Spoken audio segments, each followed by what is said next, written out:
مساء الخير، ازي حضراتكم؟ ايه الاخبار؟ معاكم جورج عبد الله، محامي باستئناف العالي ومجلس الدوله، محامي متخصص في النزاعات العقاريه او فيما يخص اي شراء عقار او منازعه عقاريه.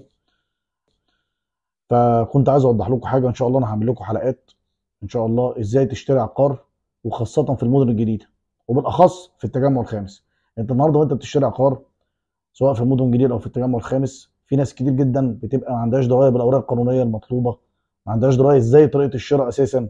لان خلي بالكم الوضع في التجمع الخامس او في اي مكان من المدن الجديده ليه طبيعه خاصه في الورق وليه طبيعه خاصه في الشراء. لازم يبقى عندك درايه بيها، ولازم تبقى فاهم انت بتشتري ايه وبتشتري ازاي وبتشتري فين، بتشتري مع مين.